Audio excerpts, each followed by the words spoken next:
Hey, Scarefest fans, this is Joe Lewis with another review. Joe Lewis of Bonehead Weekly. Hey, I got out to the movies this week. Can you believe it? I really did. And I went to a movie theater and I had a date.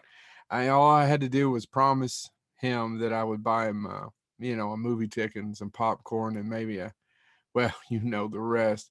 I can't tell you who it was, but his initials are Brandon Griffith. I went to see a movie called The Conjuring. The devil made me do it. That's what I've been saying about this show for years, doing these things for Wes. The devil made me do it because Wes is old scratch himself. Isn't any good. So here's a little backstory for you. The Conjuring films, the first two are directed by James Wan. He made the first two Insidious films. Anyway, he directed the first two, the Conjuring films. The first one I really enjoy. It's a fine film.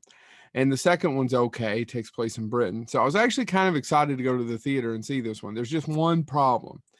This one's not directed by James Wan. It's directed by Michael Chaves, and he directed The Curse of the La Llorona. I already reviewed that. It's kind of one of these Conjuring verse movies like Annabelle and all the other ones. I didn't like it. I didn't care for this one either. Now, let's get something straight. If you're into all this, the Warrens, they're fascinating people on tape, on screen, but most of this is BS.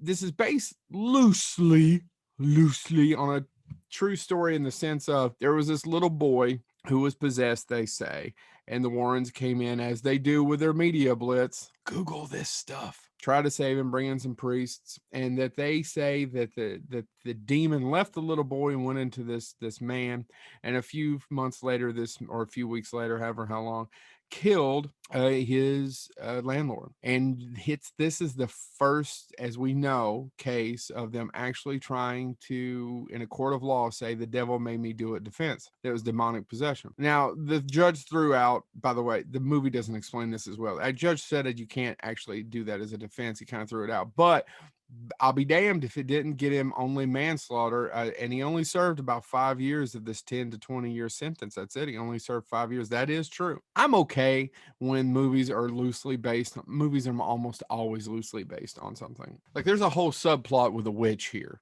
Pretty sure none of that came out in any of these documentaries about this. I enjoy the first two Conjuring films. Love the first one. This one, to me, I almost fell asleep. Now, Brandon was watching it, and Brandon had a good time with it.